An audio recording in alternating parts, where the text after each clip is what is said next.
하나님 말씀 보겠습니다. 하나님 말씀 로마서 6장 11절 한 절 보겠습니다.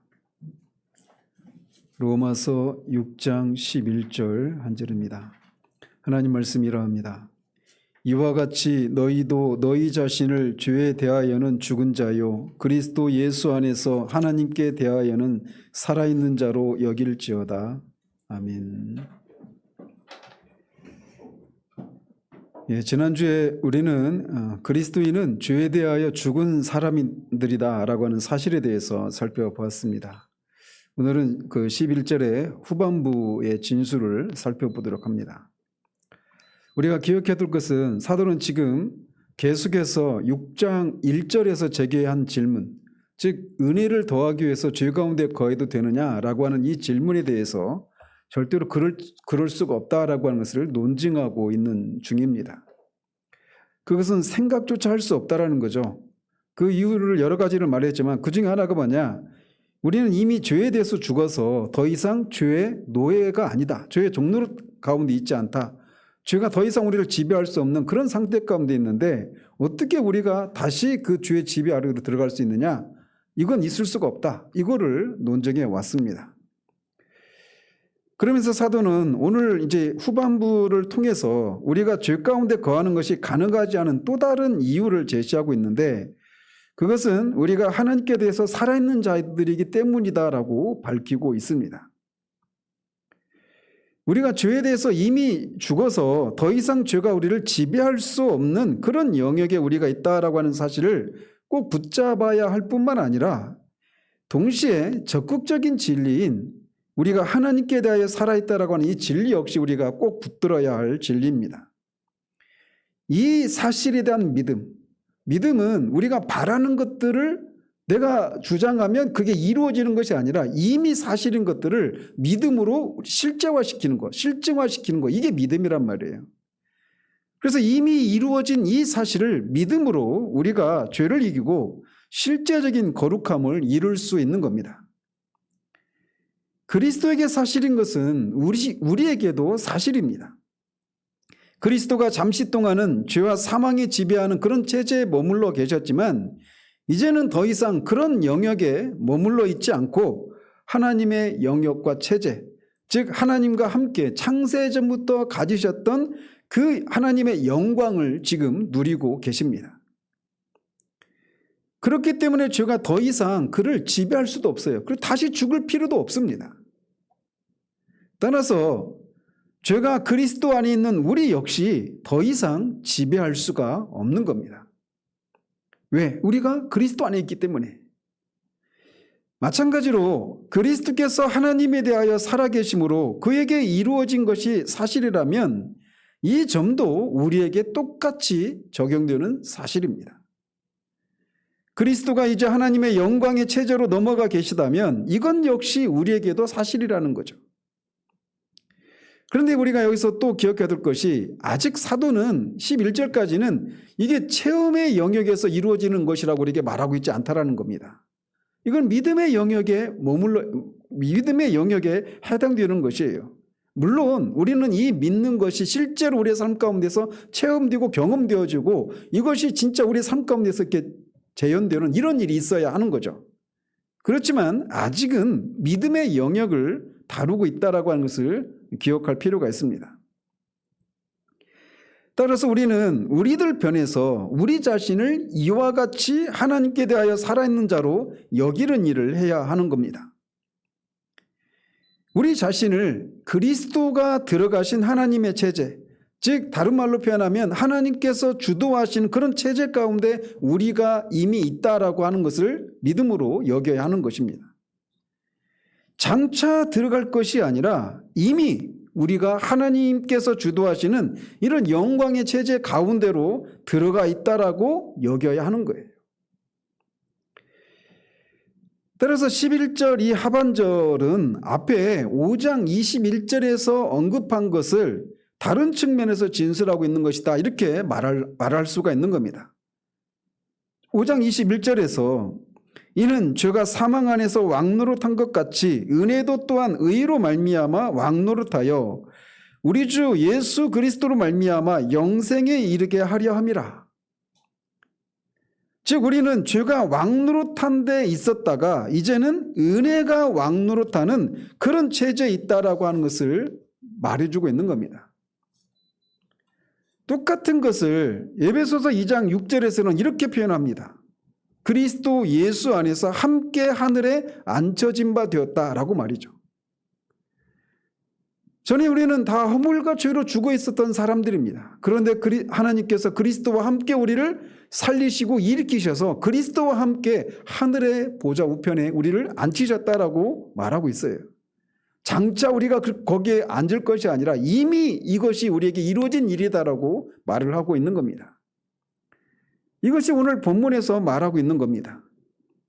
즉 우리는 죄의 지배, 즉 죄의 왕노릇에서 완전히 벗어나서 은혜가 지배하는 은혜의 왕국에, 은혜의 왕노릇 아래 우리가 있게 되었다라고 말을 하고 있는 겁니다.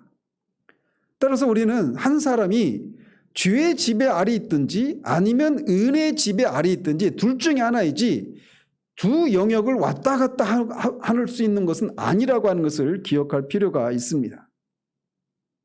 따라서 우리가 그리스도 안에 있다라면 비록 우리의 연약함을 인해서 죄를 짓게 된다고 해도 우리가 다시 죄의 지배 아래로 들어가는 것은 아니라는 사실입니다. 그 순간에도 우리는 여전히 은혜의 왕노릇 아래 있는 것입니다. 뒤에서도 말씀드리겠지만 이 사실을 믿는 믿음이 없으면 우리는 죄에 대해서 싸우고 거룩함을 이루어가는 일에 승리할 수가 없는 겁니다.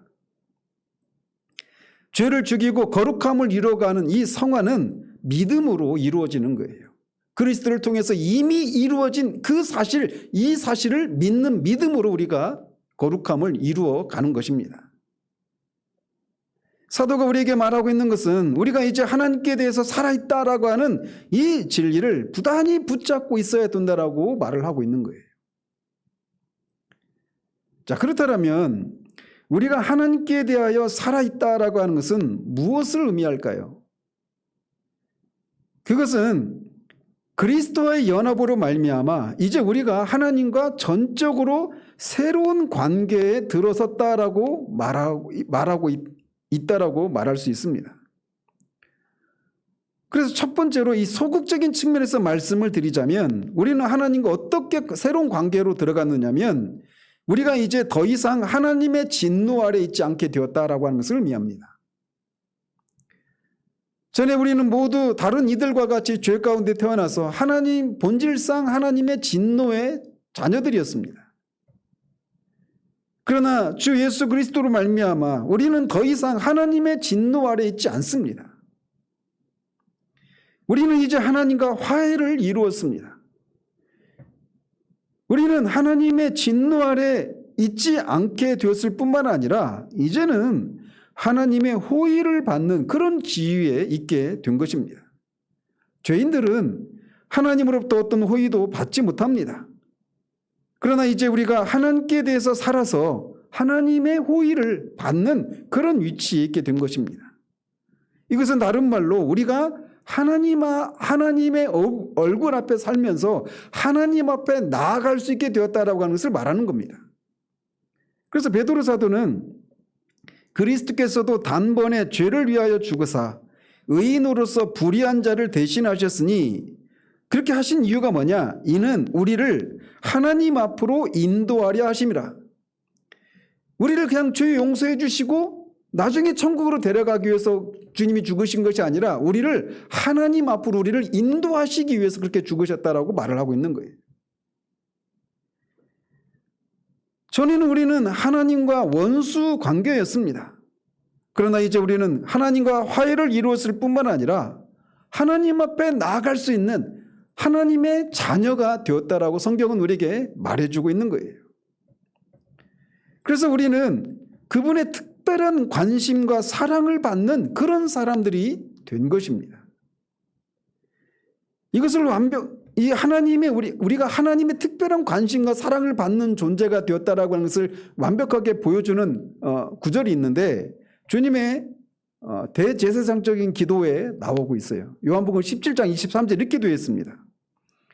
곧 내가 그들 안에 있고 아버지께서 내 안에 계시어 그들로 온전함을 이루어 하나가 되게 하려 함은 아버지께서 나를 보내신 것과 또 나를 사랑하심 같이 그들도 사랑하신 것을 세상으로 알게 하려 함이로소이다. 이렇게 기도하십니다.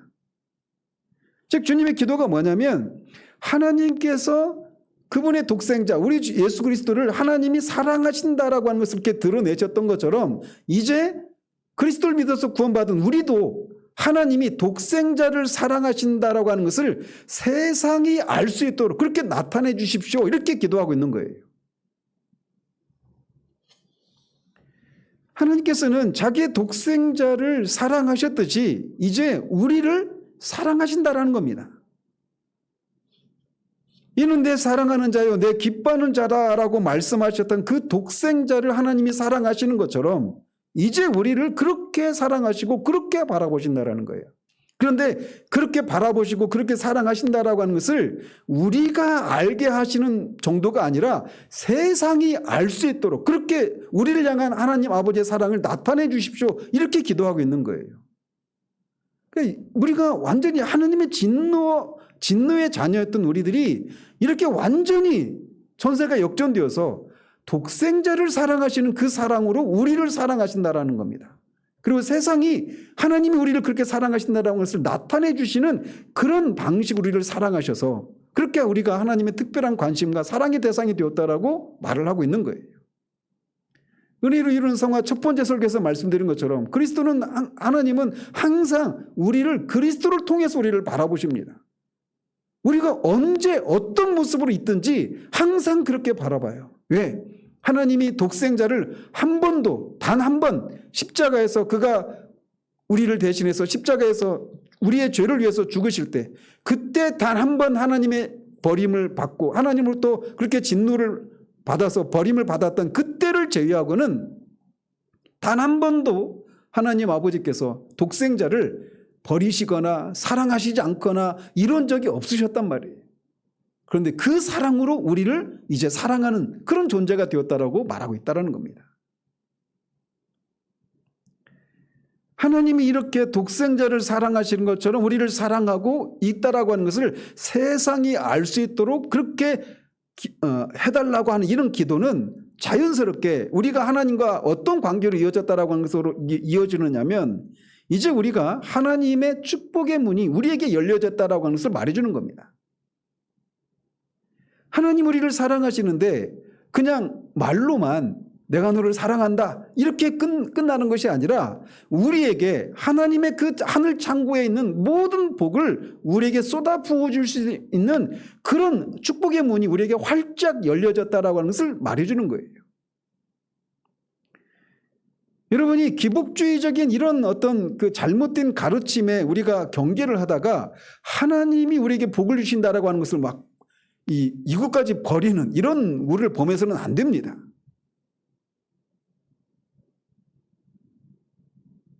우리 앞에는 이제 하나님의 모든 축복에 대한 문이 활짝 열려져 있습니다. 이것은 필연적으로 따라오는 것이에요. 이것은 성경 곳곳에서 우리에게 가르쳐주고 있습니다. 그 중에 하나가 고린도후서 8장 9절에 보면 우리 주 예수 그리스도의 은혜를 너희가 알거니와 부요하신 이로써 너희를 위하여 가난하게 되심은 그의 가난함으로 말미암아 너희를 부요하게 하려 하심이라 라고 말씀하고 있어요. 그리스도가 그렇게 부유하셨던 그리스도가 가난해지시고 십자가에 죽으시기까지 낮아지신 것은 우리를 부유하게 하시기 위함이라고 말하고 있는 겁니다. 사도 바울은 로마서 5장 2절에서 그 사실을 또 이렇게 진술을 합니다. 또한 그로 말미암아 우리가 믿음으로 서 있는 이 은혜에 들어감을 얻었으며 하나님의 영광을 바라고 즐거워하느니라 이렇게 말이죠. 앞에 3장 23절에서는 모든 사람이 죄를 범하며 하나님의 영광에 이르지 못했다라고 말했는데 이제 그리스도의 그 십자가의 사역을 통해서 우리가 이제는 하나님의 영광을 바라고 즐거워할 수 있는 그런 위치에 이르게 되었다라고 말을 하고 있는 겁니다. 따라서 어떤 면에서 보자면 6장 11절의 11절 하반절은 5장 2절에 대한 일종의 해석이다, 이렇게도 말할 수가 있는 겁니다. 예수 그리스도를 믿지 않는 비그리스도인들에게 가장 무서운 일이 있다라면 그들이 하나님의 축복에서 끊어져 있다라고 하는 사실일 것입니다. 물론 그들에게도 하나님은 일반 은총이라고 하는 그런 복을 주십니다. 그래서 마태복음 5장 45절에서 말하고 있는 것처럼 하나님께서 악인과 선인에게 해를 비추게 하시고 그들에게도 비를 내려주신다라고 말합니다. 그래서 그리스도인이 아닌 사람들도 건강의 복을 누릴 수도 있고 자녀가 잘 되는 복을 누릴 수도 있고 가정의 화목한 가정을 이룰 수도 있고 자신이 세상에서 이런저런 바라는 것들을 누릴 수 있어요. 그래서 시편 73편에서도 보면 시편 기자가 그렇게 하나님을 경외하지 않는 악인들이 자신이 원하는 것보다 훨씬 더 그런 많은 소득을 얻는 것 때문에 막 실족할 뻔했잖아요. 죽을 때도 편안하게 죽는 이런 복을 누릴 수도 있단 말이에요. 비그리스도인들이라 하더라도. 그러나 그들이 누리는 이런 복은 하나님이 주시는 최고의 복에 비하면 햇볕 앞에 있는 초에 불과합니다. 촛불에 불과합니다. 이런 복들은 분명히 훌륭한 선물인 것은 사실이에요. 그렇지만 신자들에게 주시는 하나님의 복과 비교하면 견줄 수가 없는 그런 것들이라는 거죠. 즉 베드로가 생명과 경건에 속한 모든 것이라고 말했던 복, 바울이 그리스도 안에서 하늘에 속한 모든 신령한 복을 주신다고 할 때 말했던 하늘에 속한 모든 신령한 복에 비하면 이 믿지 않는 자들이 이 세상에 누리는, 그리고 모든 사람들이 누리기를 원하는 그 모든 것들이 햇볕 앞에 촛불에 불과하다는 거예요. 이런 복들은 죄인이 알지 못하는 복들입니다. 죄인은 태양과 비와 다른 일반적인 그런 은혜들을 받습니다. 그러나 하나님의 최상의 선물과 하나님의 가장 값진 축복들에 관해서는 그들은 알지 못해요.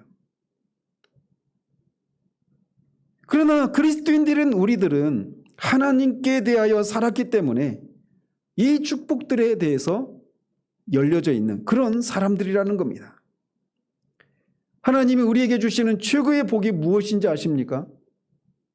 예수 그리스도이십니다. 성령 하나님이십니다. 하늘에 속한 모든 신령한 복을 예수 그리스도로 말미암아 성령을 통해 우리에게 주시는 거예요. 그래서 그것을 위해서 하나님의 아들을 우리에게 주시고 성령 하나님을 우리에게 주신 거예요. 그래서 아다핑크가 말했던 것처럼 하나님이 우리들에게 주신 최고의 복은 성자 하나님과 성령 하나님을 우리에게 주신 것이다, 이렇게 말하고 있는 겁니다. 그러면서 이것이 우리에게 주신 최고의 복인데 이것을 알지 못하는 신자들의 그 영적인 가난함을 개탄한 바가 있는데, 우리는 끊임없이 우리 시대가 계속 이렇게 하나님이 주실 수 있는 최고의 선물을 주셨음에도 불구하고 우리는 이런 것들이 중요함을 알지 못한 채 건강의 복을 구하고 뭐 또 이 세상에서 어떤 현세적인 그런 복들을 구하는, 이것이 하나님의 마음에 얼마나 안타까움을 가져다주는 그런 모습일까요?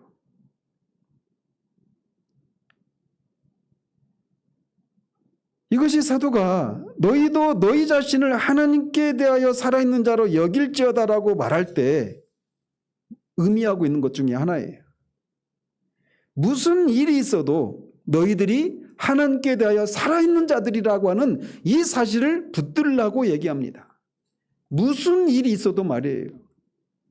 우리가 이 세상에서 주님의 뒤를 따르면서 환난과 고난을 겪기도 하고 우리가 원치 않는 그런 삶을 만날 수 있단 말이에요. 폭풍 가운데 우리가 통과할 수 있단 말이죠. 그러나 그런 상황 가운데 있다 하더라도 우리가 하나님께 대하여 살아있는 존재들이고 하나님께서 하늘의 창고, 축복의 문이 우리에게 활짝 열려져 있다라고 하는 그 사실은 유지부동이라고 하는 이 믿음을 끝까지 붙들라고 얘기하고 있는 겁니다. 이런 면에서 우리는 타락하기 전에 아담보다 훨씬 더 많은 축복을 받은 사람들이라고 할 수가 있습니다. 아담이 타락하기 전에 아담이 누렸던 하나님과의 교제에서 오는 그런 자유함과 친밀함과 비교할 수 없을 정도로 우리는 더 큰 그런 친밀함과 이런 자유함을 누릴 수 있는 그런 위치에 있는 사람들이 바로 저와 여러분들이에요. 또 우리가 하나님께 대해 살아있다라고 말할 때 사도가 의미하는 것은 이제 우리가 하나님의 영원하신 목적과 계획 안에 있는 사람들이 되었다라고 하는 것을 의미하기도 합니다. 즉 창세전부터 가지신 하나님의 영원하고 위대한 계획 속에 우리가 들어있다라고 하는 것을 의미하는 겁니다. 그렇다면 하나님께서 창세전부터 가지고 계셨던, 우리를 향해서 가지고 계셨던 영원한 목적과 계획은 무엇일까요? 이 질문에 대한 이 답이 에베소서 1장 4절은 이렇게 말을 합니다. 곧 창세전에 그리스도 안에서 우리를 택하사 우리로 사랑 안에서 그 앞에 거룩하고 흠이 없게 하시려고.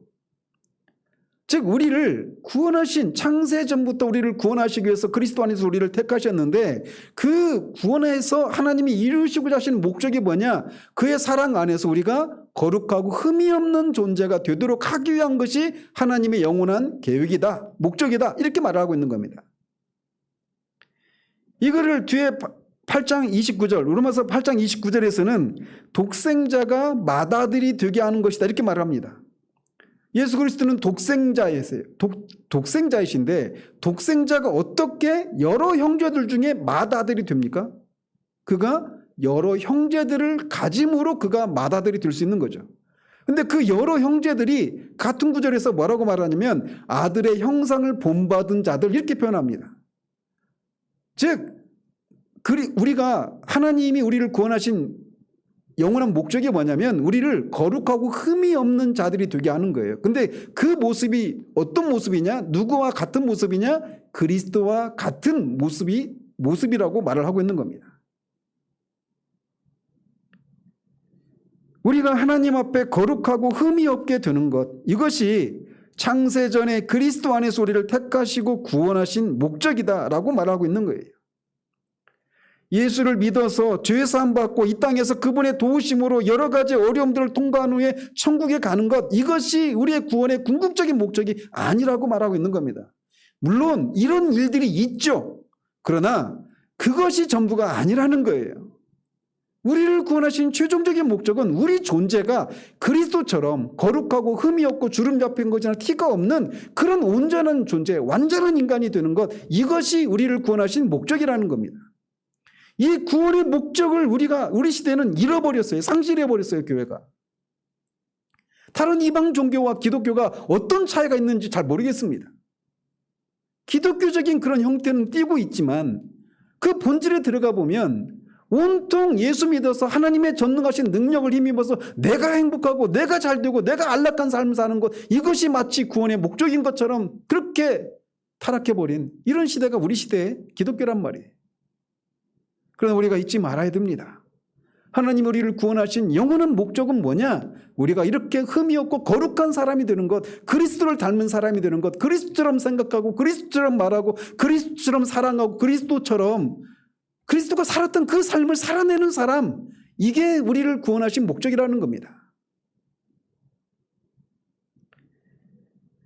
따라서 만일 하나님께서 그리스도 안에 있는 우리에게 그런 목적과 계획을 가지고 계시다라면 어떻게 은혜를 더하기 위해서 죄 가운데 거할 수 있느냐, 이런 생각을 할 수 있느냐, 이게 사도의 논증이에요. 그리스도를 통한 구원 계획의 전체 목적은 우리가 사랑 안에서 거룩하고 흠이 없게 되는 것입니다. 그러므로 하나님을 향해서 우리가 살아있다라고 하는 것은 내가 그 앞에 거룩하고 흠이 없어야 한다는 이 하나님의 목적에 대해서 살아있다라고 하는 것을 의미하는 겁니다. 이 영원하신 목적 안에 우리가 들어가 있게 되었다라고 하는 것을 의미하는 거예요. 그래서 이 목적을 이루시기 위해서 하나님은 이제 우리의 모든 환경을, 이것을 위해서 우리를 모든 환경을 조성하시는 것입니다.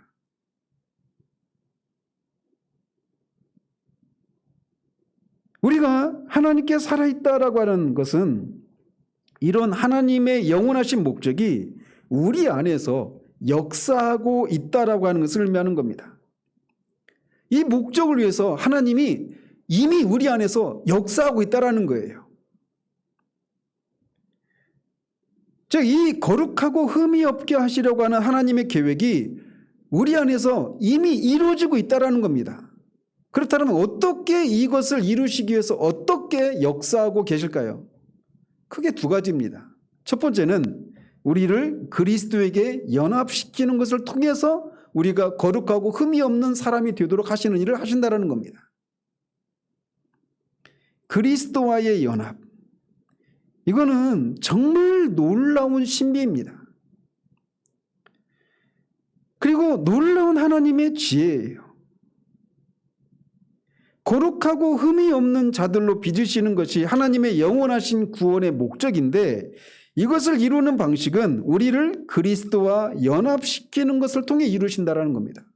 이것에 대해서 주님은 요한복음 15장 5절에서 나는 포도나무요 너희는 가지다라고 하시는 말씀을 통해 이 진리를 우리에게 제자들에게 말씀해 주셨어요.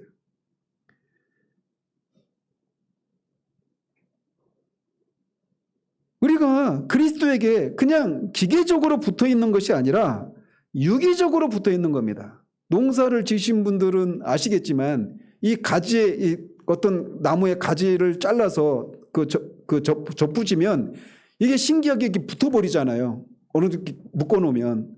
그리고는 원래 있었던 그 나무의 그 수액과 영양분이 접붙여진 가지에 그대로 들어가서 거기서 그 열매가 맺히는 겁니다.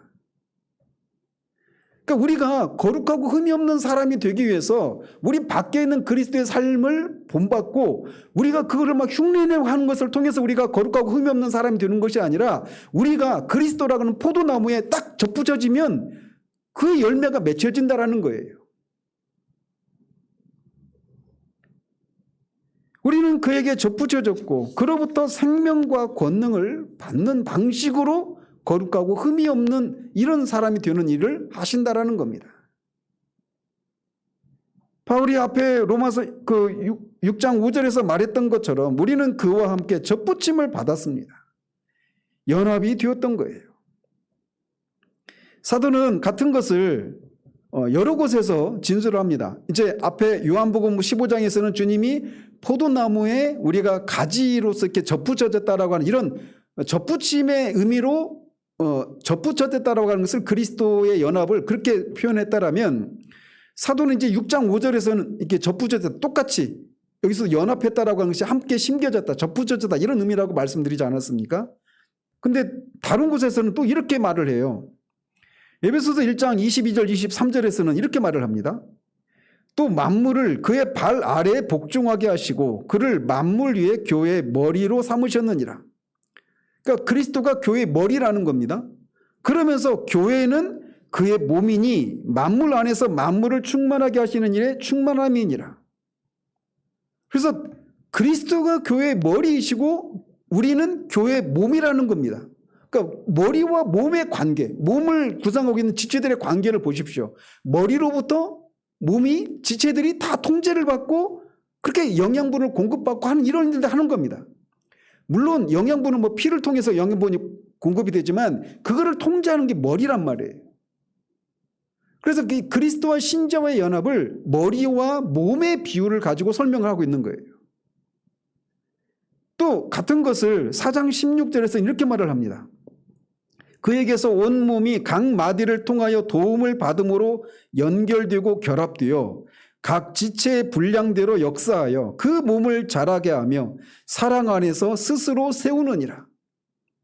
이건 역시도 굉장히 놀라운 신비죠. 그러니까 우리 몸 안에도 여러 지체들이 있잖아요. 그런 것처럼 우리도 교회의 몸이면서 동시에 그 몸을 구성하는 지체 하나하나란 말이에요. 근데 이 지체가 그냥 독단적으로 혼자 서서 이렇게 생명을 유지하고 성장하고 자라는 것이 아니라 서로 돕고 연결되어 있다는 겁니다. 다 유기적으로 연결되어 있다는 거예요. 근데 그 맨 위에 머리가 있다는 겁니다. 머리를 통해서.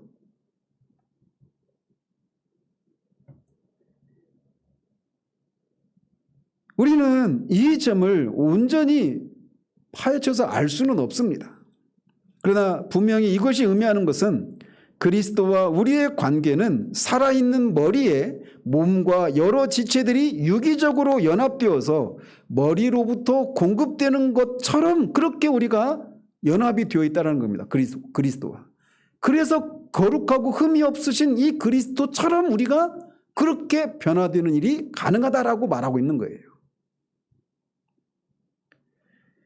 우리는 이 진리를 알지 못하면요, 아까 앞에서도 말씀드린 것처럼 그리스도는 나와 연합된 그런 존재가 아니라 그냥 밖에 있는 그 존재이고, 그분이 사셨던 삶을 내가 내 힘으로 또는 성령의 능력을 힘입어서 그렇게 막 살아가려고 하는 것을 통해서 그리스도처럼 되려고 하는 이런 시도를 하는 거예요. 근데 하나님이 우리를 거룩하고 흠이 없는 사람이 되도록 하시는 방식은 그리스도와 우리를 연합시켰다라는 것입니다. 이 그리스도와의 연합이 없이 우리는 성화를 얘기할 수가 없는 거예요. 우리가 그리스도에게 연합되었고 그의 지체들이요, 그리스도가 머리의 몸의 각 부분들이기 때문에 사도 바울이 그렇게까지 얘기하는 겁니다. 빌립보서에서 내게 능력 주시는 자 안에서 내가 모든 것을 할 수 있느니라. 내가 머리 되신 그리스도에게 접붙여져 있기 때문에, 연합되어 있기 때문에 내가 뭐든지 할 수 있다는 겁니다. 능력 주신 자 안에서. 이게 우리들의 실상이에요. 우리가 할 수 없다라는 것이 아니라 할 수 있다라는 겁니다. 능력 주신 자 안에서 무엇이든지 할 수 있다라는 거예요. 이것을 위해서 우리를 구원하시는 것입니다.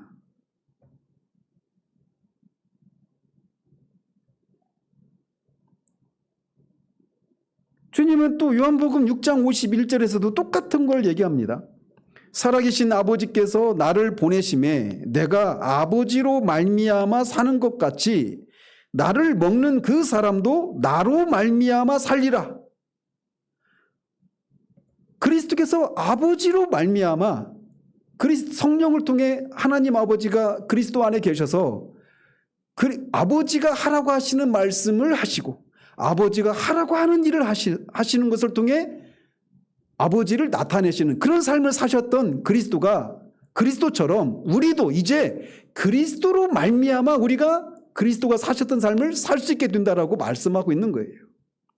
그리스도와의 연합이 없이 우리가 그리스도와 떨어져서 내가 그리스도처럼 살아가는 삶을 통해서 거룩함을 이루는 이것은 하나님의 방식도 아니거니와 그것도 가능하지도 않은 일이라고 하는 것을 기억해야 돼요.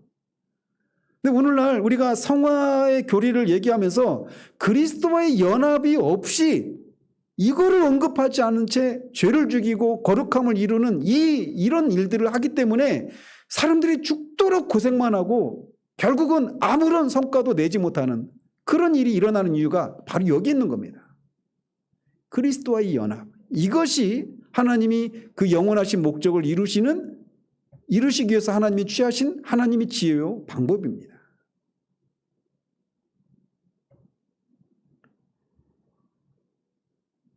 또 요한복음 6장 35절에 보면 또 이렇게 말씀하셔요. 나는 생명의 떡이니 내게 오는 자는 결코 줄이지 아니할 터이요 나를 믿는 자는 영원히 목마르지 아니하리라.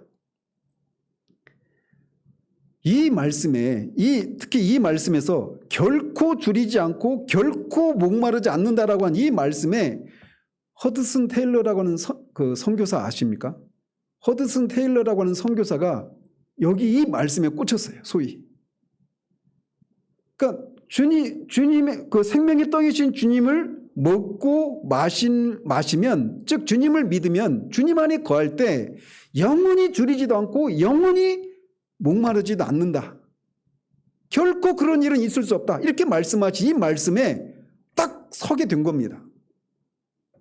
왜 나는 결코 목마르지 않는다라고 말씀하셨는데 왜 목마름이 있지?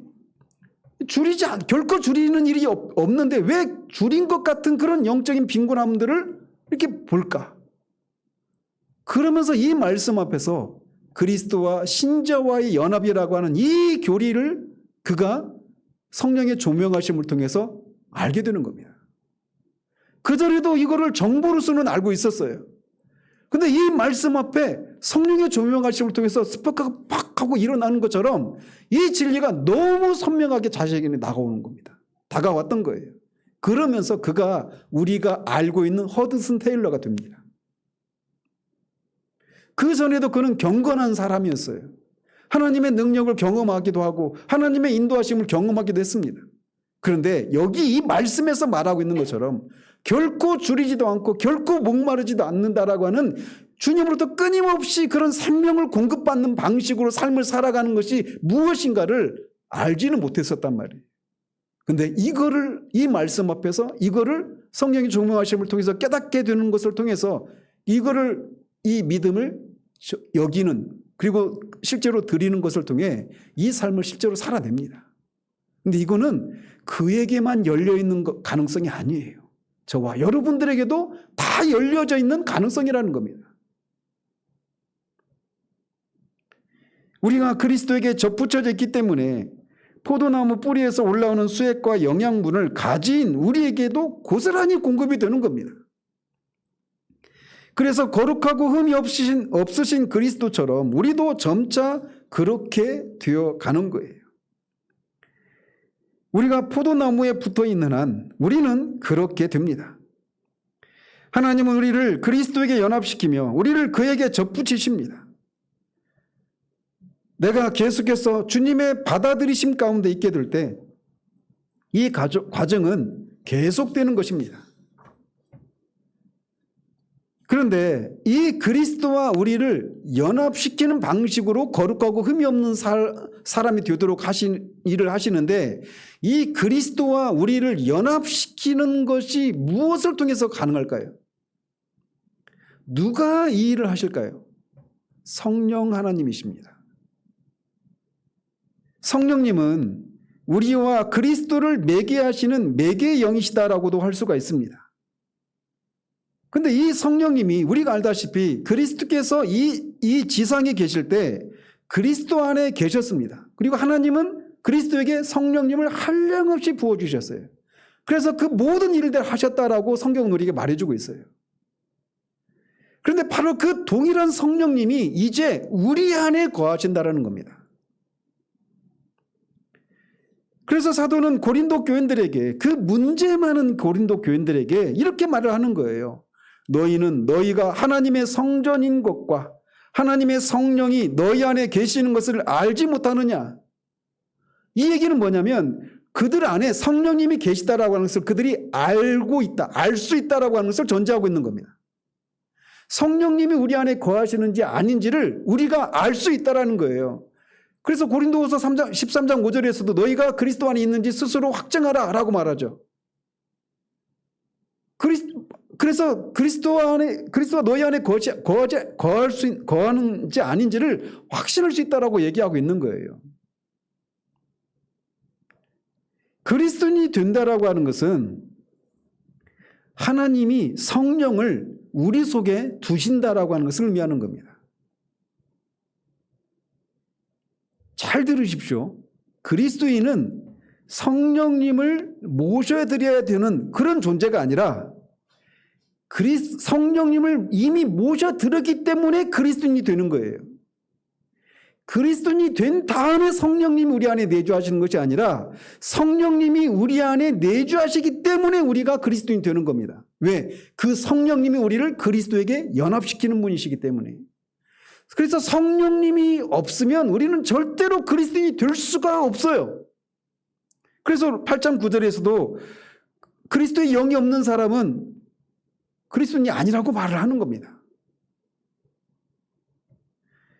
그래서 성화를 언급하면서 성령을 언급하지 않는 성화 역시 가능하지가 않은 얘기를 하고 있는 거예요. 근데 우리는 많은 경우에 이 복음을 죄사함이라고 하는 차원에서 머물러 있는 경우들이 많습니다. 찰스 프라이스라고 하는 분이 있는데 그분이 죄사함과 성령의 내조의 관계를 이렇게 이해를 들어요. 이제 제가 서점에 가서 그 책을 사요. 책을 사려면 어떻게 해야 됩니까? 돈을 내야죠. 그러니까 돈을 뭐 10,000원 내고 책을 한 권 샀어요. 근데 그 돈을 내는 거는 죄사함에 비유하고 책을 사는 거는 성령의 내주에 비유하는 겁니다. 그래서 우리가 돈을 내는 이유가 뭐예요? 책을 사기 위해서잖아요. 마찬가지로 하나님이 우리를 죄사함해 주시는 목적은 뭐냐면 우리 안에 성령님이 내주하시도록 하기 위해서 우리의 죄를 사해 주시는 거란 말이에요. 그래서 마치 우리가 서점에 가서 돈을 내고는 책을 안 가지고 나오면 안 되잖아요. 그래서 돈을 내는 것은 그게 목적이 아니죠. 그거는 책을 사기 위한 수단인 겁니다. 마찬가지로 죄사함은 성령의 내주하심을 위한 과정이지 그게 목적이 아니란 말이에요. 근데 많은 경우에 예수 그리스도께서 십자가에서 피를 흘리시고 죽으심으로 말미암아 우리의 모든 죄가 사해졌다. 우리의 모든 죄가 깨끗하게 되었다. 라고 하는 데서 머무르는 경우들이 많다라는 거예요. 그래서 우리가 제가 돈을 내고 책을 사고 나오는데 어떤 사람이 길거리에서 만났어요. 뭐 했어요? 할 때 제가 돈 내고 왔어요. 이렇게 말하면 안 되죠. 책 샀어. 이렇게 말을 해야죠. 그런 것처럼 그리스도인이 된다라고 하는 것은 죄사함을 받는 것에서 그치는 게 아니에요. 성령님이 우리 안에 내주하시는 것. 그때 우리가 비로소 그리스도인이 되는 겁니다. 그래서 죄사함과 성령의 내주는 구분할 수는 있지만 분리할 수가 없는 거예요. 항상 같이 가는 거란 말이죠. 즉 죄사함은 성령의 내주라고 하는 목적을 위한 수단인 겁니다. 분명히 죄사함의 은혜가 큰 것이 사실이죠. 그래서 에베소서에서도 너희가 그리스도 예수 안에서 속량 곧 죄사함을 받았다 이렇게 말을 해서 구원 자체가 죄사함이다 이렇게 말할 정도로 죄사함의 은혜가 말할 수 없이 큰 것은 사실이에요. 그러나 죄사함은 그게 목적이 아니라 성령의 내주 를 통해서 하나님의 영원하신 목적을 이루시기 위한 수단이고 과정이지 그게 최종적인 목적지가 아니라는 겁니다. 근데 많은 경우에 그리스도의 십자가를 언급하면서 십자가에서 내 모든 죄가 사해 주셨다라고 하는 것에서 그치는 이런 십자가 복음, 이게 우리들에게 성화가 일어나지 않는 그 첫 번째 이유 중에 하나가 바로 여기에 있는 거예요.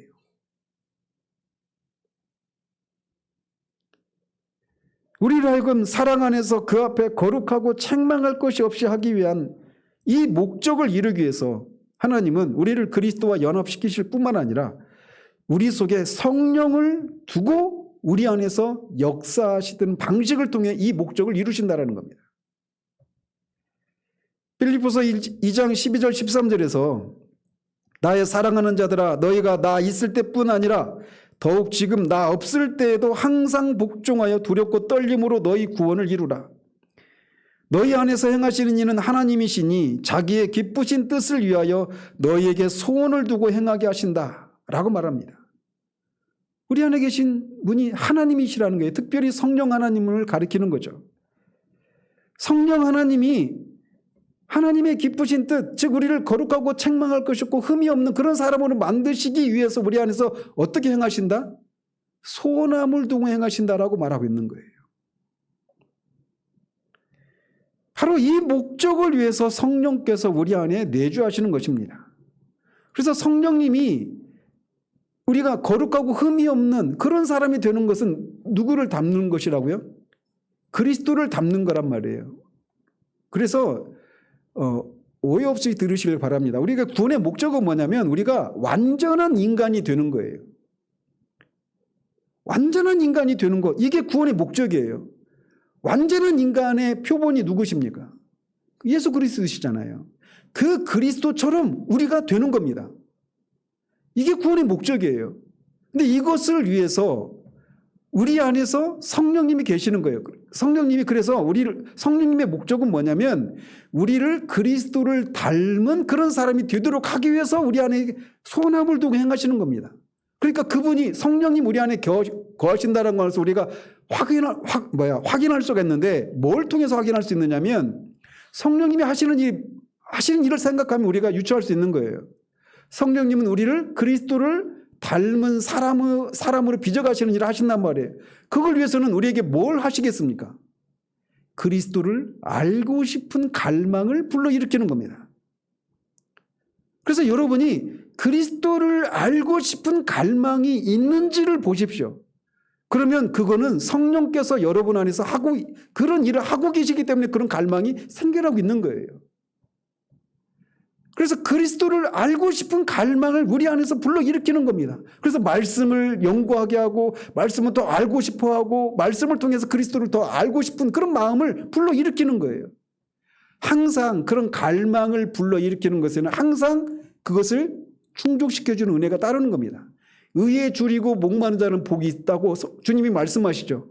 왜 그렇게 줄이고 목마른 자들이 복이 있어요? 그 자체로는 복도 아니고 그런 복이 아니죠. 그 자체로는 채워져야 되잖아요. 그죠?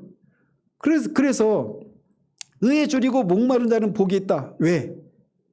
그들이 배부를 것이며라 말하잖아요. 그런 갈망을 일으키는 것을 통해서 그 갈망과 함께 그것을 채워주시는 일을 하시는 거예요. 충족시켜주시는 일을 하신단 말이에요. 그래서 항상 우리에게서 그런 갈망을 불러일으키는 겁니다. 그래서 그리스도를 알고 싶은 갈망이 일어나는 거예요. 그게 성령께서 하시는 일이에요. 그뿐만 아니라 성령께서도 하시는 일이 뭐냐면 그 그리스도를 닮고 싶어하는 마음을 우리 가운데 불러일으키는 겁니다. 그래서 나는 왜 이렇게 내 생각은 막 추잡하고 비열하고 막 죄되고 음란하고 막 이런 세상적이고 이런 생각들 투성일까? 근데 그리스도의 생각을 보면 너무 고상하고 거룩하고 사랑스럽고 아름답고 이런 것들을 보게 하시는 거예요. 그래서 그런 그리스도처럼 우리가 생각하고 말하고 행동하고 사람들을 대하는 그런 사람이 되고 싶은 마음을 불러일으키는 겁니다. 누가? 성령께서. 그래서 여러분 안에서 그리스도를 닮고 싶은 마음이 그런 갈망이 있다라면 여러분 안에 성령님이 계시기 때문에 그것이 가능하다는 겁니다. 그래서 우리로 하여금 그런 갈망과 함께 그렇게 닮고 싶은 갈망을 주실 뿐만 아니라 실제로 우리를 그렇게 그리스도를 닮은 사람으로 빚어가시는 겁니다. 그렇게 그리스도를 닮은 사람의 그 모습이 뭐예요? 그거를 갈라디아서 5장 22절 23절에서는 성령의 열매 이렇게 표현하는 겁니다. 그러니까 한 인격 안에 그렇게 사랑과 희락과 화평과 오래 참음과 자비와 양성과 충성과 온유와 절제 이 9가지 측면을 가진 하나의 열매, 성령의 열매를 우리 안에 맺히게 하시는 거예요. 자, 열매는 관상용으로 존재하는 겁니까? 그거를 누군가 먹고 어떤 건강의 유익을 얻기 위해서 존재하는 겁니까? 후자죠. 그래서 성령의 열매를 그리스도를 닮은 사람이 되도록 우리를 그렇게 빚어가시는데 그리고 나서는 그렇게 그 결과가 열매를 맺는 거예요. 성령의 열매를. 그리스도의 인격을 우리가 담는 겁니다. 아까 권사님 표현하신 것처럼 베드로후서 1장 4절에서 말하고 있는 우리가 신의 성품에 참여한 사람이 되는 거예요. 우리 같은 사람이 신의 성품, 하나님의 성품을 닮은 사람이 되는 겁니다. 성령의 그런 역사하심을 통해서. 그리고 그것은 결국 어디로 가느냐면 열매가 다른 사람에게 먹혀지고 그렇게 어떤 유익을 끼치는 것처럼 우리가 그리스도처럼 그리스도를 섬기는 대로 우리를 섬기고 그런 대로 우리를 이끌어 가시는 거예요. 성령이 하시는 일이 그거예요. 그것을 위해서 성령이 우리 안에 거하고 계신다라는 겁니다.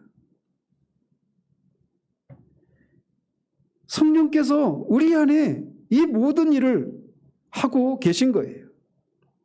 그것은 우리를 사랑 안에서 그 앞에 거룩하고 책망할 것이 없는 자로 만드시려는 그런 계획과 목적의 일부분입니다. 그리고 이 일은 끊임없이 계속됩니다.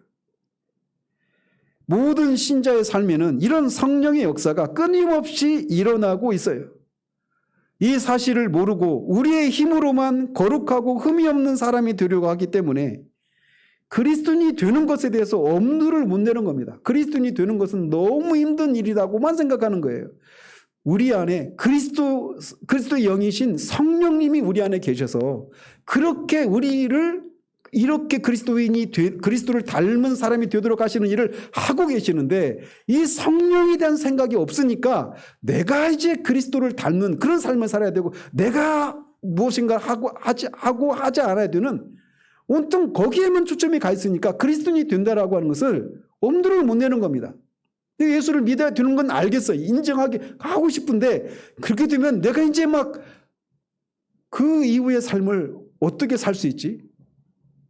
한 집사님이 그 목사님이나 살 수 있는 거지 나 같은 사람이 어떻게 살 수 있어? 이런 말씀하시면서 지금 머뭇거리고 계신다고 그래요. 근데 그 생각이 뿌리에 들어가 보면 이걸 모르기 때문에 그러는 겁니다. 우리가 그리스도인의 삶을 살 수 있는 것은 성령님이 우리 안에 거하시기 때문에 가능한 거예요.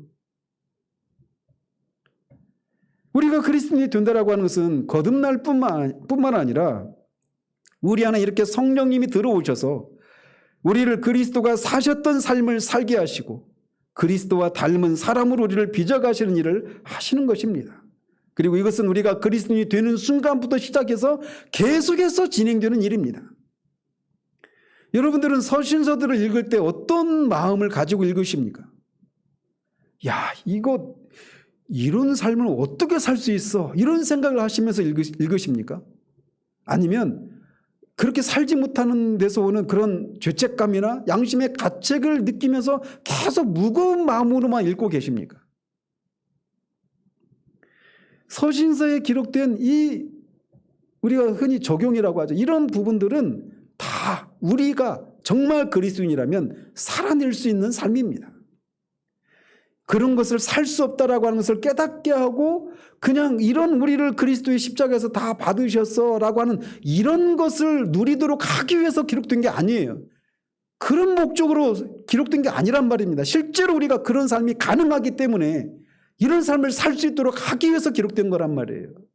여러분들 데살로니가 전서 읽어보셨어요? 데살로니가 교회는 사도가 3주 동안 머무르면서 복음을 전해서 생겨난 교회입니다. 3년이 아닙니다. 3달도 아니에요. 3주예요. 3주. 딸랑 3주만 그 데살로니가 지역에서 머물렀다가 복음을 전했는데 거기에서 핍박이 있어가지고 아테네로 피신한 겁니다. 그리고 이제 3주밖에 안 된 이 사람들이 어떻게 됐을까 염려가 되어가지고 디모데를 보냈어요. 그리고 디모데를 통해서 들은 소식을 듣고 사도가 깜짝 놀랍니다. 3주밖에 안 된. 신학교도 없죠. 뭐 성경 공부가 있습니까? 뭐가 있습니까? 이 3주밖에 안 된 이 사람들이 복음을 듣고 그들이 믿음과 소망과 사랑이 있어서 주변에 있는 모든 교회들에게 모범이 될 만한 그런 삶을 살고 있는 겁니다. 항상 기뻐하라, 항상 기도하라, 감사하라 이런 말씀을 전하잖아요. 그리고 막 그들에게 너희들이 형제 사랑에 대해서는 내가 더 이상 너희들에게 할 말이 없다라고 말할 정도로 이미 그렇게 사랑을 하고 있는 거예요. 그리스도가 죄인들을 우리를 사랑하신 것처럼 그렇게 사랑하고 있고 믿음과 그런 소망을 드러내는 그런 삶을 살고 있는 겁니다. 3주밖에 안 됐는데 우리는 이런 현실을 보면서 우리와 비교를 해봐야 되는 거예요. 예수를 믿은 지 20년, 30년, 40년, 50년, 60, 70년 막 이렇게 됐는데 과연 우리가 거기 기록된 그런 모습을 살고 있는지, 만약 그렇지 못하다면 왜 그런 일이 일어났는지, 그들이 그렇게 삶을 살았고 우리는 살지 못했던 원인이 무엇인가를 우리는 정말 정직하게 서야 돼요. 우리의 신앙의 표준은 절대로 우리 시대의 어떤 그리스도인, 어떤 교회의 모습이어서는 안 됩니다. 아마 사도가 우리 시대의 교회에 오면 우리의 신앙과 관련된, 기독교와 관련된 모든 것들을 보면서 내가 서신서에 기록된 거하고 너무나 차이가 많이 나는데 이게 정말 기독교 맞아? 교회 맞아? 신자들 맞아? 이렇게 의아해할 수밖에 없는 그런 가난함이, 뒤틀림이 있는 시대가 저는 우리 시대라고 봐요. 우리 안에 성령님이 거하십니다. 바울은 에베소 교인들을 위해서 기도하면서 그의 힘의 위력으로 역사하심을 따라 믿는 우리에게 베푸신 능력의 지극히 크심이 어떠한 것을 너희로 알게 하시기를 구하노라라고 말합니다. 이 능력을 우리가 전부 깨닫지는 못하지만 지금 우리 안에서 그 능력이 역사하고 있습니다. 그리고 이것은 오늘 갓 회심한 사람에게도 해당이 됩니다. 3주밖에 안 된 데살로니가 교회가 주변에 있는 모든 교회들에게 모범이 될 만한 그런 삶을 살아내게 만드는 것, 이것이 바로 성령님이 그 안에 거하시기 때문에 가능한 일이라는 말이에요. 그리고 이것은 우리에게도 해당이 되는 일이라는 것이죠.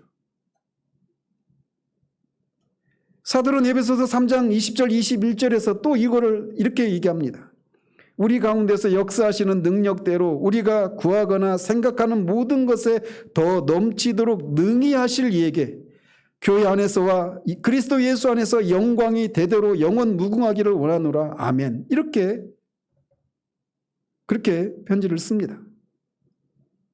우리 가운데서 역사하시는 능력이 우리의 생각으로 아무리 생각해도 미치실 수 없는 그럴 정도로 그런 능력 있는 삶을 살 수 있도록 우리 안에서 역사하고 있다는 겁니다. 문제는 우리가 이걸 모른다라는 겁니다. 오늘 오후에 이제 살피겠지만 왜 그리스도인이 변하지 않을까? 저는 여러분들의 고민 아니에요. 막 하나님이 주시는 은혜를 막 회심할 때 막 그런 은혜를 누리고 허겁지겁 막 주워 먹습니다. 근데 시간이 흐르고 나서 보면 어떤 그런 종교적인 그런 어떤 형태들, 경건의 모양은 우리가 갖추고 제법 그렇게 살고 있는데 우리의 존재를 통해서 정말 그리스도가 사셨던 것처럼 그렇게 사는, 도무지 사랑할 수 없는 사람도 사랑하고 철저히 나를 부인하고 나를 통해서 그리스도의 향기가 나는 그런 삶을 사는 일에 있어서 우리가 거리가 너무 먼 것 같은 그런 모습을 우리가 우리 현실 속에서 보잖아요. 그리고 그렇게 진짜 살고 있는 사람은 가끔씩 정말 책 속에서나 볼 수 있든지 이런 현실이 우리들의 현실이잖아요. 그러다 보니까 이거 가난한 것을 그냥 이게 그리스도인의 어떤 그 삶의 어떤 모습인 것처럼 생각하고 가난한 것을 그냥 숙명처럼 여기며 살아가는 것, 이것이 우리 시대의 모습이라는 거예요. 그러나 하나님이 그 영원하신 목적, 이 우리를 거룩하고 흠이 없고 주님 앞에서 책망할 것이 없는 그런 사람으로 만드시고자 하신 이 영원한 목적을 위해서 그리스도와 우리를 연합시키시고 성령께서 우리 안에 내주하게 하시는 것을 통해서, 내주하시고 역사하시는 것을 통해서 이 일을 하시고 계시다라는 거예요. 그렇기 때문에 이 일은 반드시 이루어집니다. 이 믿음이 없으면요, 우리는 스스로 어떻게 그런 일이 일어날 수 있겠어. 열왕기 하에서도 그 사마리아 성에 기근이 들었을 때 내일 그 보리가 얼마에 팔리고 뭐 그런 얘기 하잖아요. 하늘의 창을 열들 그런 일이 어떻게 일어날 수 있겠어? 라고 말했던 장관은 다음날 보긴 봤지만 죽습니다. 우리에게 성경을 통해서 말씀하신 이 진리가 우리에게 해당된다라고 하는 것. 비록 우리는 아직 그것이 무엇인지 모르고 아직 누리고 있지 못한다 하더라도 성경에서 말하고 있는 이것이 우리에게 해당되는 진리다라고 하는 것을 믿는 것이 거기서부터 출발하는 거예요. 근데 왜 우리는 이럴까? 라고 하면서 하나님 앞에 질문을 던지고 그런 것을 살아냈던 사람들의 그 삶을 연구하고 들여다보면서 그들과 우리 사이에 어떤 괴리가 있기 때문에 이렇게 우리는 가난하고 그들은 그런 풍성함과 능력 있는 삶을 살았을까를 우리가 알고 우리 안에 있는 것들을 다 포기할 건 버릴 건 버리고 우리가 취할 것은 취하는 이런 신앙의 태도가 요구되는 거예요. 그래서 먼저는 우리에게 가능한 것이 무엇인지, 우리가 해야 될 것이 무엇인지를 먼저 알아야 되는 것입니다. 우리가 사랑 안에서 그 앞에 거룩하고 책망할 것이 없이 되는 것, 그것이 하나님의 영원하신 목적이고 이 영원하신 목적은 절대로 허들을 낮출 수가 없습니다. 그리고 만약에 이 일에 있어서 하나님이 실패하시면 지옥의 권세들이, 마귀가 하나님을 조롱할 거예요. 그렇기 때문에 하나님은 이 일을 결코 중단하시지 않습니다. 그래서 사도 바울은 너희 안에서 착한 일을 시작하신 이가 그리스도 예수의 날까지 이루실 줄을 우리가 확신한다라고 말합니다. 우리를 거룩하고 흠없는 사람으로 만드시고자 하신 이 일을 착수하신 분이 누구십니까? 하나님이십니다. 하나님이 이 일을 하신 거예요. 우리가 원하지도 않았고 원할 수도 없었던 때에 하나님이 이 일을 하신 것입니다. 그걸 위해서 그리스도와 우리를 연합시키시고 성령을 우리 안에 두신 거예요. 사람들은 하나님의 은혜를 경험하면 이제부터 내가 하나님을 위해서 살아야지, 내가 나를 철저히 부인하고 정말 성령의 그런 인도하심에 순종하며 살아야지 하면서 열심을 나름 냅니다. 그러다 그게 지속됩니까? 우리 하연이 회심한 지 몇 달 됐죠. 그 처음에 품었던 마음이 지금 계속 지속돼요? 사람들은 책망하고자 하는 것이 아니라 그게 사람이에요. 사람은 이게 계속 되지를 못합니다. 그러나 하나님은 그런 분이 아니십니다. 시작하신 분이 하나님이시고 그분이 시작하신 하나님이 중단을 하면 하나님이 하지 못할 일을 시도했다라고 하나님을 대적하는 사람들이 조롱하고 마귀가 조소하기 때문에 하나님은 결코 그것을 용납할 수 없기 때문에 시작하신 일을 반드시 이루시는 분이십니다. 여기 우리의 믿음의 뿌리를 거기에 둬야 돼요. 나에게서는, 우리에게서는 어떤 것도 기대할 수가 없습니다. 이 일을 시작하신 분이 하나님이시고 그 일을 이루시기 위해서 완벽한 방식으로 그리스도와 거룩하고 흠이 없는 그리스도께 우리를 접붙여 놓으시고 성령님이 우리 안에 계셔서 그 그리스도를 알게 하시고 그리스도를 닮게 하고자 하는 소망을 불러일으키고 그리스도를 섬기도록 하는 이런 소망을 불러일으키셔서 그것을 충족시키는 이런 방식으로 우리가 이 일을, 하나님의 영원하신 목적이 이루어지게 되는 겁니다. 그렇기 때문에 우리가 이런 일을 다 하고 나서도 이런 일을 해낸 내가 주목받거나 내가 칭찬받고 내가 영광받고 이런 일이 있을 수가 없는 겁니다. 오직 하나님이 하신 거예요.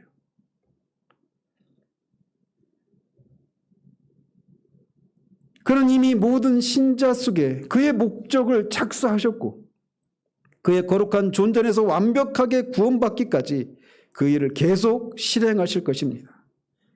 그래서 사도 바울이 그러므로 너희 자신을 죄에 대하여는 죽은 자요 하나님께 대하여는 살아있는 자로 여길지어다라고 말을 하고 있는 겁니다. 이게 여러분들의 지위입니다. 여러분들의 신분이 그곳이고 우리가 서 있는 곳이 바로 이 지점입니다. 이것이 하나님과 우리 사이에 새로워진 관계예요. 우리는 더 이상 죄의 왕노릇 아래 있지 않습니다. 우리는 은혜 아래 있습니다. 그리고 이것은 반드시 이루어집니다. 이것을 중단시킬 수 있는 존재는 아무것도 없습니다. 자, 그렇다면 만약에 이 진리, 그래서 우리 자신을 죄에 대하여는 죽은 자요 하나님께 대하여는 살아있는 자로 여겨야 된다라고 하는 이것이 이런 걸 의미하는데 이 진리를 아는 것이 실제로 우리가 죄와의 싸움에서 실제적으로 어떤 도움이 될까요? 그 첫 번째 효과는 우리가 죄를 짓게 되면 이런 내가 과연 그리스도인이라고 할 수 있어? 라고 하는 이런 대로 빠지지 않게 된다는 겁니다. 우리가 죄를 짓게 되면 참사하는 자 마귀가 우리에게 와서 네가 이러고도 거듭난 신자라고 할 수 있어? 네가 이러고도 구원받은 그리스도인이라고 할 수 있어? 라고 하면서 우리를 참소합니다. 그러면 그 마귀의 참소를 듣고 우리는 맞아, 내가 이러는데 어떻게 구원받은 그리스도인이라고 할 수 있어? 라고 생각하면서 하나님께로 가서 다시 그리스도의 초보로 돌아갑니다. 이런 나를 용서해 주시고 나를 구원해 주시기를 이미 구원받았는데 이런 일을 하지 않게 된다는 거예요.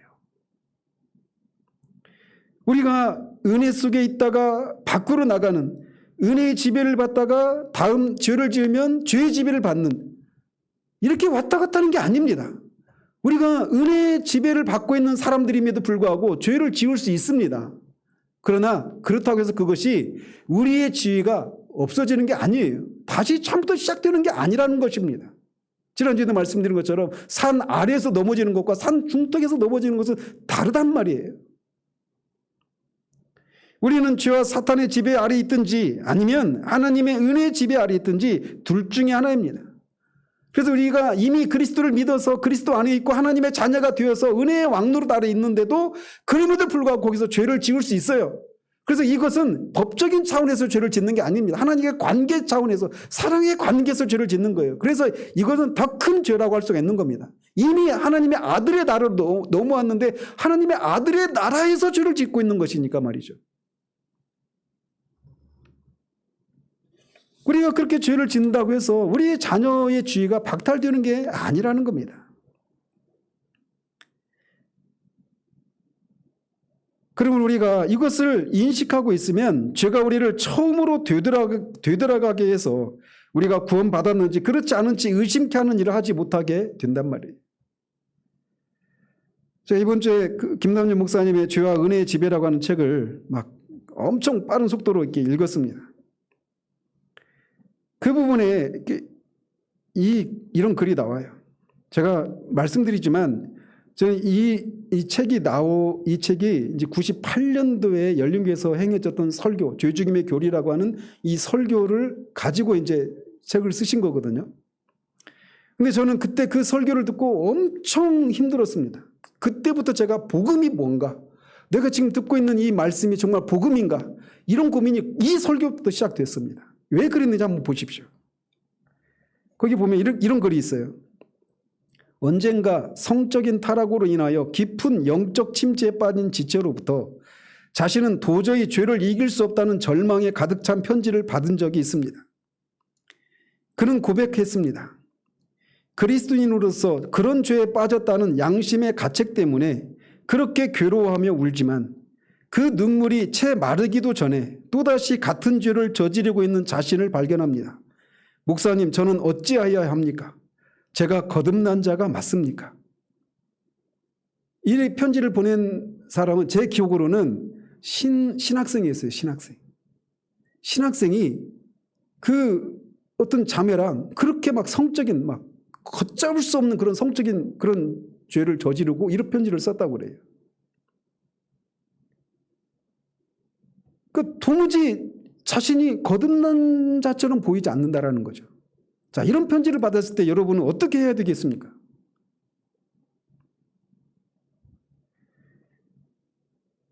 잘 들어보십시오. 목사님이 이렇게 평가해요. 그는 죄의 지배 아래서 괴로워하고 있었습니다. 복음과 죄에 대한 무지가 죄에 대한 사랑을 돕고 있었습니다.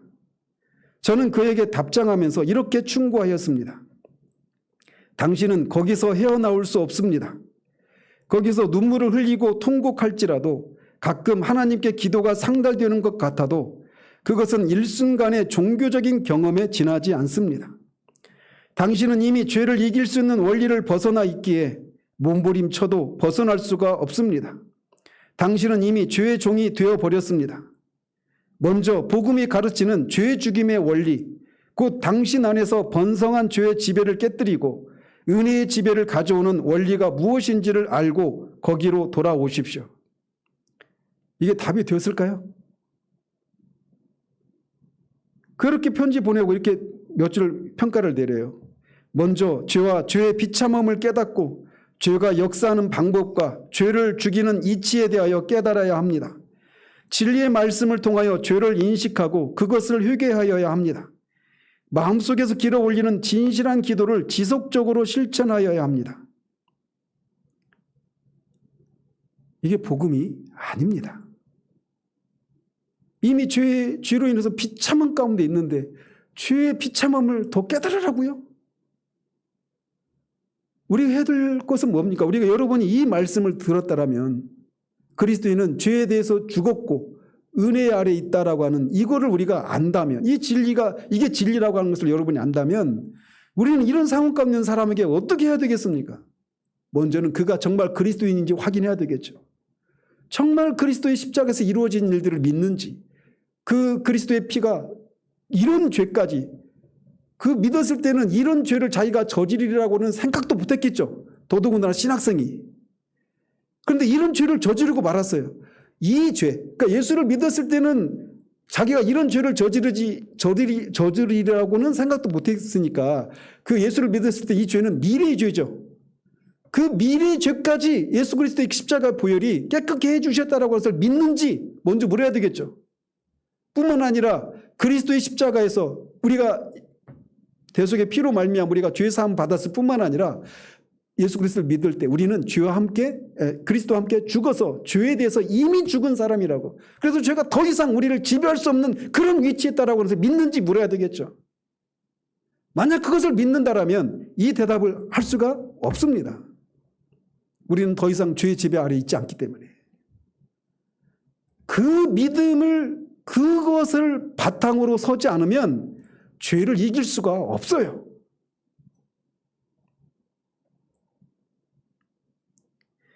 우리가 그래서 이 진리를 알게 되면 우리가 죄에 대해서 죽고 하나님께 대해서 살아난 사람이어서 죄의 지배 아래 있지 않고 이제 은혜의 지배 아래 있다라고 하는 이 진리를 알게 되면 우리가 구원받은 이후에 죄를 지을 때 다시 이 자리로 돌아가지 않게 되는 효과가 있다라는 거예요. 첫 번째 효과가.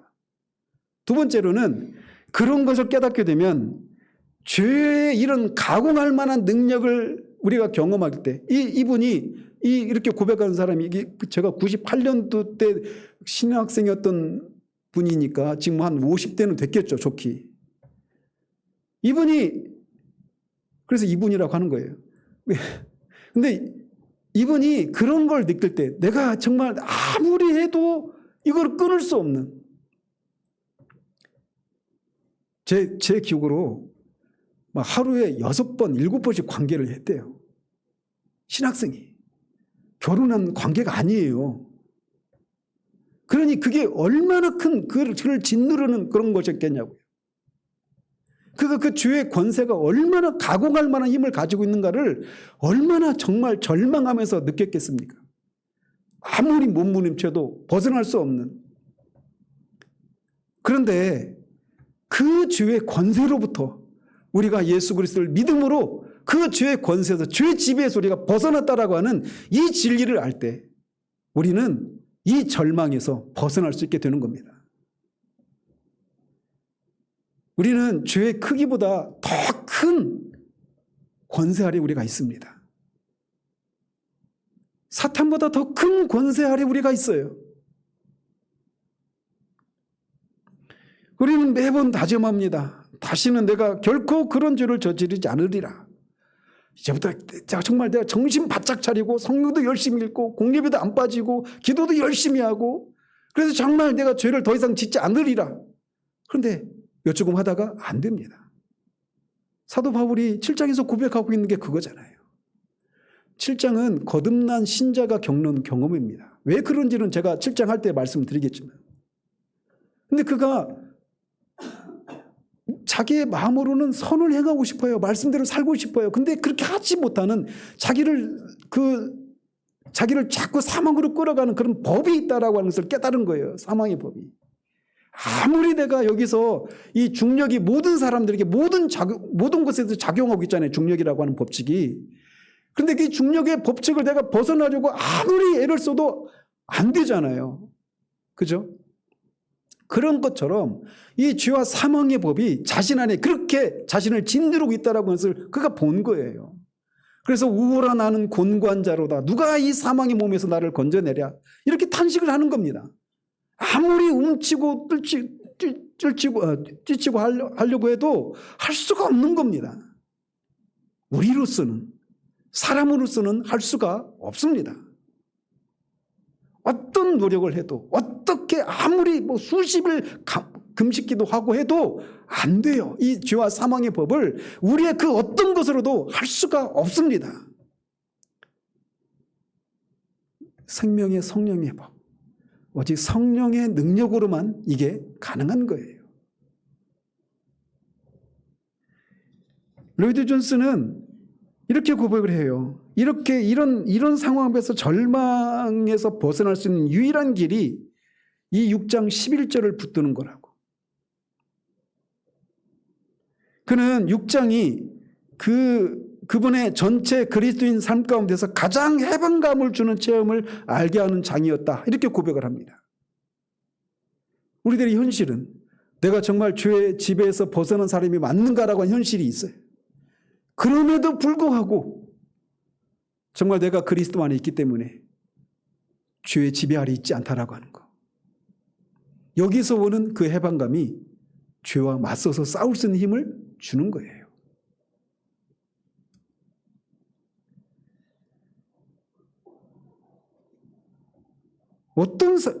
어떻게 해서 이런 것이 가능할까요? 그것은 우리가 더 이상 죄의 지배 아래 있지 않고 어떤 것도 무너뜨릴 수 없는 또 다른 세력의 지배 아래 있다라고 하는 것을 우리 스스로에게 말할 수 있기 때문에 이 절망감을 잊을 수 있는 겁니다. 우리가 아무리 약하다 할지라도 우리 안에서 역사하고 있는 것은 하나님의 능력입니다. 그리고 우리가 흠없고 책망할 것이 없게 되기까지 죄의 남은 흔적과 모든 이런 자취에서 우리를 구원하시는 것이 하나님의 목표입니다. 이것을 하나님이 임무 완수를 못하시면 하나님이 아니시게 되는, 하나님이 선하시거나 신실하지 않으시거나 전능하신 하나님이 아니게 되어버리기 때문에, 하나님은 결코 그런 분이 아니시기 때문에 하나님을 위해서 이 일을 반드시 이루시고야 마시는 것입니다. 여기 우리 소망이 있는 거예요. 우리 자신을 보면 아무런 소망이 없습니다. 사도 바울 자신조차도 내 안에 내 육신에 선한 것이 아무것도 없다라고 절망하지 않습니까? 그렇다면 우리는 더 말해 뭐 하겠습니까? 죄와 이 죄의 세력에 대항하는 세력이 우리 안에서 역사하고 있습니다. 우리는 죄의 체제에서 벗어났고 우리는 더디지만 그래도 정결해져 가고 있습니다. 하나님의 성령이 우리 안에서 역사하고 계십니다. 마귀의 권능이 아무리 크다 할지라도 하나님의 권능이 더 크다는 것을 우리는 알아야 합니다. 너희 안에 계신 이가 세상에 있는 자보다 크심이라. 이것을 알 때 우리는 우리를 참사하는 마귀를 대적할 수가 있는 겁니다. 제가 한 1년 전 얘기인데 제가 1년 전 이때 박효진 장로님 막 그 영상 막 계속 들었잖아요. 그분이 어떤 그 집회에 갔어요. 근데 그 집회에 갔는데 어떤 젊은 이제 한 40대 어떤 여자 집사님이 귀신이 들린 거예요. 진짜 귀신이 들렸어요. 가지고 집회가 완전히 막 아수라장이 된 겁니다. 가지고 막 이제 더 이상 집회를 진행할 수 없을 정도로 이렇게 혼란스럽고 막 그런 상황 가운데 이제 교회 장로님이 가가지고 집사님 이러시면 안 된다고 막 달려고 그러는데 귀신이 들었잖아요. 그러니까 귀신 같지 않은 겁니다. 네가 이렇게 부정을 하고 간음을 하고도 네가 어떻게 장로라고 할 수 있어? 그 사람 수백 명이 모여 있는 자리에서 장로의 그 죄를 막 까발리는 겁니다. 장로 어떻게 됐을까요? 완전히 막 꽁무니 빼고 도망가는 거죠. 완전히 얼굴에 똥칠이 해버린 거예요. 그 교회 전도사님이 가서 말리려고 했습니다. 네가 전도사인데 어떻게 신대원에서 컨닝하고 하면서 막 그 죄를 막 또 까발리는 겁니다. 전도사도 완전히 이제 막 그런 상황이 됐어요. 근데 이제 사람들이 다 그 박신진 장로님을 보더라는 거예요. 이제 강사로 왔으니까 어떻게 좀 해보라고. 자기도 어떻게 수가 없잖아요. 그 집사님 막 갔대요. 막 이제 기도하고. 그 집사님이 막 입을 열어가지고 네가 장로 하면서 이제 그 장로님의 그 비리를 막 얘기하려고 하는데 장로님이 입에서 막 이 말이 나오는 거예요. 네가 예수님의 피를 통해서 하나님이 다 감추어준 죄를 네가 무슨 자격으로 들추어냈냐고. 죄가 없어서 그렇습니까? 있다고요. 그런데 그리스도의 십자가에서 하나님이 이 일을 이루어 놓으신 것입니다. 그렇게 얘기를 하니까 그냥 아무 말도 못하다라는 거예요. 보이는 방식으로 그렇게 진짜 마귀가 귀신이 그렇게 우리를 참소했지만 보이지 않는 방식으로 우리 안에서 그렇게 역사하는 겁니다. 귀신이. 그럴 때 우리가 무엇을 근거로 싸울 수 있어요? 이 말씀을 믿음으로 우리가 싸우는 겁니다. 이 말씀이 우리가 서 있지 않으면 우리는 죄를 이기고 마귀를 대적한 이 싸움을 싸울 수가 없어요. 하나님이 거룩하고 흠이 없는 사람으로 우리를 빚으시기 위한 이 영원한 목적을 이루시기 위해서 하나님이 시작하셨습니다. 그리고 그것을 위해서 그리스도와 우리를 연합시키셨습니다. 그것을 위해서 성령님이 우리 안에서 내주하시고 지금도 역사하십니다. 시기하시기까지, 질투하시기까지 이 일을 이루시기 위해서 우리 안에서 그렇게 일하시고 계십니다. 그 사실을 믿음으로 우리가 이런 싸움에서 이길 수 있는 거예요. 기억하십시오. 우리가 어떤 상황 가운데 있든지 우리를 향한 하나님의 시선은 바뀌지 않는다라는 거. 그리스도를 향한 하나님의 시선이 절대로 바뀔 수 없는 것처럼 하나님은 언제나 우리를 그리스도를 통해서 우리를 바라보신다라고 하는 거. 그 믿음이 우리가 죄를 이기고 거룩함을 이루는 삶을 살 수 있게 만드는 겁니다. 이게 온전한 복음이에요. 그러므로 사도가 말하는 것처럼 너희도 죄에 대해서 그리스도와 함께 십자가에 죽어서 죄에 대해서는 죽은 자요 그리스도 예수 안에서 하나님께 대하여는 살아있는 자로 여길지어다. 이 말씀을 붙드십시오. 기도하겠습니다. 하나님 아버지, 정말 모든 것이 어그러지고 굽어져 있고 너무나도 가난한 이 시대 가운데 하나님이 우리를 구원하신 이 궁극적인 목적, 영원하신 목적이 무엇인가를 우리가 알고 거룩하고 흠이 없는 사람이 되는 것, 그것이 하나님의 영원하신 목적인데 그것을 이루시기 위해서 그 일을 하나님이 시작을 하셨고 그렇기 때문에 하나님은 결코 중단하실 수도 없고 그것을 끝내지 않으시면 하나님이 되시지 못하기 때문에 그것을 인해서라도 하나님은 이 일을 반드시 완수하신다는 사실을 믿는 우리들 되기를 원합니다. 뿐만 아니라 그 일을 이루시기 위해서 거룩하고 흠이 없는 분이신 그리스도와 우리를 연합시키셔서 돌 감람나무 같은 우리를 원 감람나무에 우리를 접붙이셔서 돌 감람나무에서는 도무지 맺을 수 없는 그 좋은 열매를 맺게 하시는 그 방식을 취하심으로 우리를 이 일을 이루신다는 사실을 늘 기억하는 우리들 되기를 원합니다. 뿐만 아니라 그 그리스도와 우리를 연합시키시는 성령님이 우리 안에 내주에 계셔서 끊임없이 그리스도를 알게 하시고 그리스도를 닮게 하고자 하는 소망을 불러일으키시고 그리스도께 헌신하고자 하는 그런 마음을 불러일으키는 것을 통해서 마침내 그렇게 우리를 그리스도를 닮은 사람으로 빚어가시는 그 일을 성령님이 우리 안에 계셔서 지금도 역사하신다는 사실들을 우리가 붙드는 우리들 되기를 원합니다. 설령 우리가 이런 것을 믿고 그렇게 믿음으로 달려가다가 실패하고 넘어져 있는 그 순간에도 그리스도 안에서 우리 하나님과 우리의 새로워진 관계는 결코 바뀌지 않는다는 사실들을 붙들고 믿음으로 또 그 넘어진 자리에서 또 일어날 수 있는 우리들 될 수 있도록 도우시옵소서. 우리가 연약할수록 주님이 더 우리를 귀히 보신다라고 하는 이 찬송가 가사처럼 우리도 정말 그때마다 그 믿음을 발휘하며 마침내 우리가 시간이 흐르며 그렇게 우리 안에서 그리스도의 향기가 조금이라도 나오고 그리스도의 성품을 닮은 우리의 말과 생각과 행동이 나오는 그런 우리 교회 될 수 있도록 하나님 붙들어 주시기를 원합니다. 정말 인간의 그 악취가 풍기는 이 시대 가운데 하나님 정말 그리스도의 향기를 조금이라도 드러내어서 하나님이 그리스도를 통해서 하신 일들에 합당한 존귀와 영광을 주님 받으시기를 소원합니다. 예수 그리스도 이름으로 기도합니다. 아멘.